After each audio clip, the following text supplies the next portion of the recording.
नमस्कार, मैं आजाद कुमार। आप देख रहे हैं सृष्टि संसार ऑफिशियल।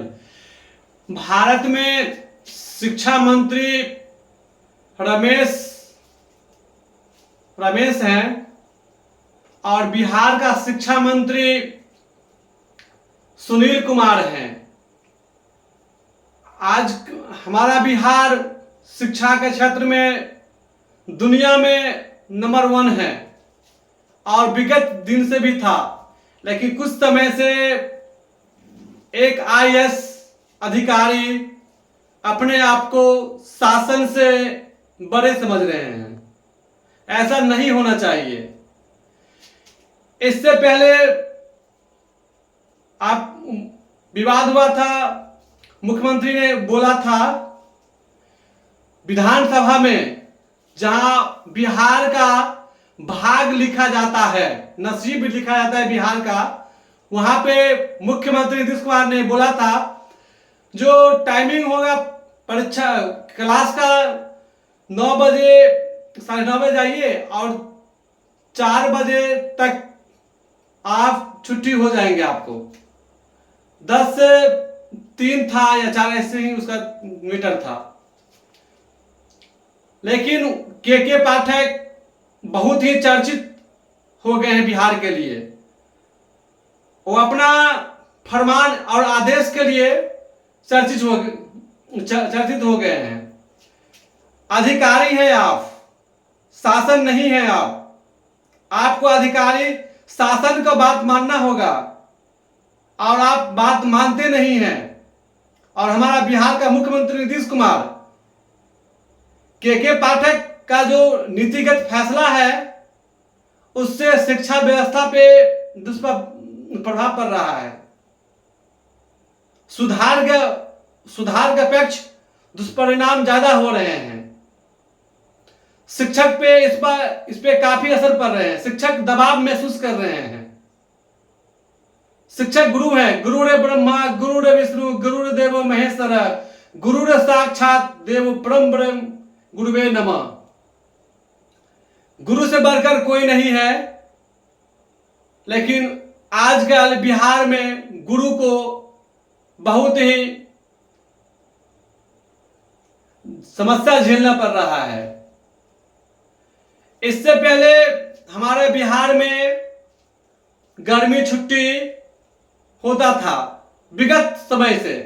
आज ही की बात नहीं है, विगत समय से जो छुट्टी राज्यपाल घोषित करते थे उस हिसाब से अपना छुट्टी होता रहता था। छुट्टी की कटौती की गई।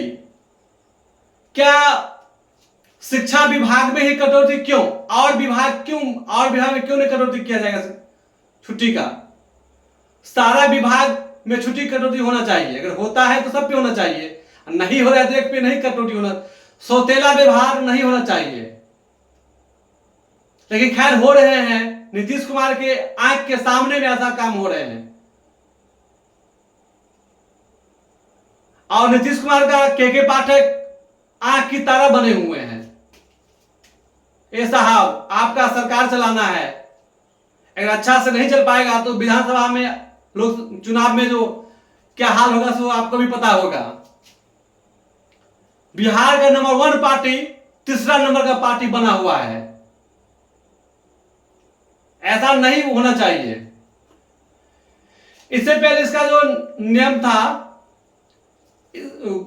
छुट्टी में 15 अप्रैल से लेकर 15 मई तक ग्रीष्मकालीन छुट्टी घोषित किया गया था।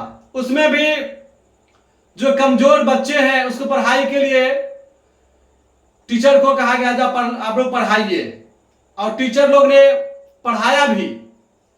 यहां तक कि जो नहीं होता था, टीचर लोग गांव में जाकर के बच्चे को बुला करके पढ़ाते थे।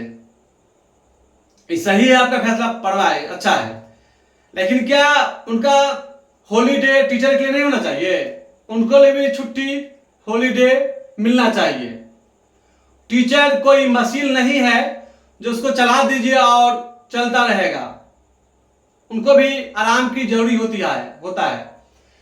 जैसे अभी आप कल से यानी 16 तारीख मई से लेकर 31 जून तक आपका एक और तुगलक फरमान है, इसको तुगलक फरमान ही कहा जाए, जो 6 बजे से लेकर के और 12 बजे तक आप पढ़ाएंगे। उसके बाद 1.5 घंटा में और कुछ अगर काम करवाएंगे। क्या इसके लिए आप टीचर से फीडबैक लिए हैं, जो क्या ये हम नियम लागू करते हैं ये सही रहेगा कि नहीं रहेगा?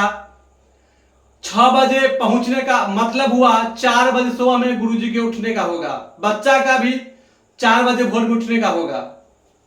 क्या ये आप इससे पहले सूचना दिए बच्चे गार्जियन अभिभावक से जानकारी लिए जैसे हम लोग कर रहे हैं? लेकिन लेना चाहिए था। गार्जियन से जो बच्चे का अभिभावक है उनसे जानकारी लेना चाहिए था, ताकि ऐसा कोई नियम। हमारे दिक्कत ये है, भारत में सरकार नियम लाते हैं और पारित करके पास कर लेते हैं, और जिनके लिए नियम लाते हैं उनसे पूछते भी नहीं हैं जो क्या ये नियम ला रहे हैं आपके लिए क्या सही है या नहीं। इससे पहले भी केंद्र में कृषि बिल लाया गया था, जबरन थोपा गया, कोई भी किसान इसके लिए मंजूरी नहीं किए हैं, जबरन आदेश थोपा गया है। ऐसे ही बिहार, इससे पहले ड्राइवर के लिए मामला आया था, ड्राइवर के लिए भी जो स्टैंड कर धक्का मार के भागेंगे तो आपको पे कार्रवाई किया जाएगा। कैसा कार्रवाई? आप भागते नहीं हैं, नहीं भागेंगे तो उनको मॉब लिंचिंग का शिकार हो जाएगा वहां पे।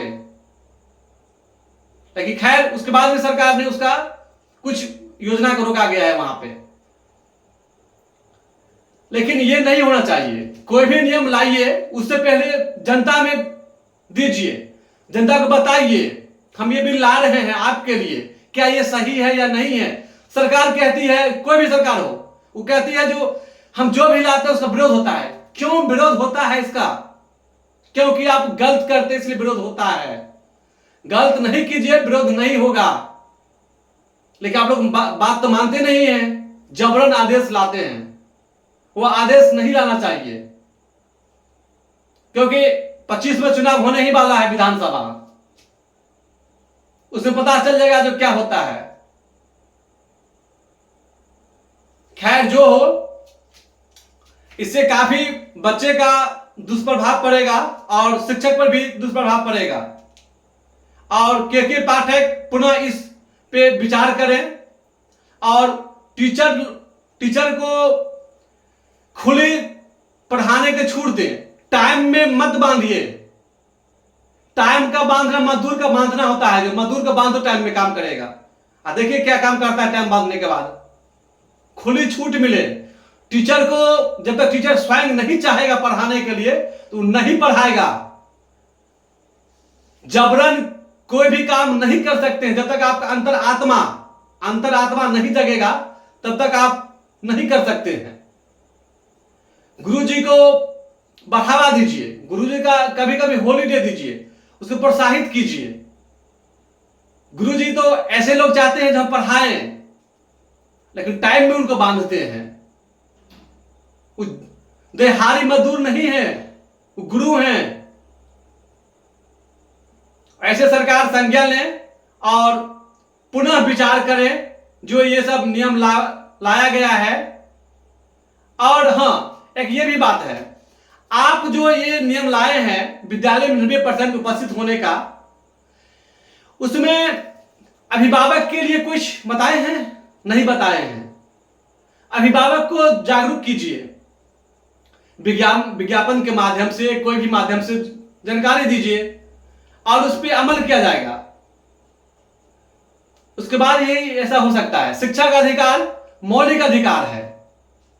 आप एक से लेकर 14 वर्ष तक मुफ्त शिक्षा दिया जाता है और इसमें मध्याह्न भी भोजन मिलता है। मध्याह्न भोजन मिलता है। मध्याह्न भोजन में आपका किसके आदेश या कैसे आदेश से ये पारित हुआ पता ही नहीं चल रहा है, उससे भी दुष्परिणाम हो रहा है।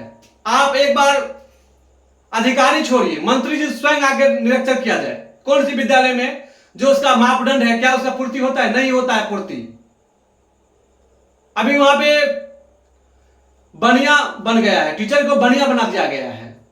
जो हिसाब रखो, आप एक एजेंसी का फिट कीजिए, उसके हिसाब से उस भोजन का मापदंड किया जाए और दिया जाए। हम लोग देखते हैं गांव घर में क्या क्या हाल है मध्याह्न भोजन का। इसीलिए सरकार इसका सतत संज्ञान ले और इसे विचार किया जाए, कोई भी योजना पर विचार करे उसके बाद लागू किया जाए।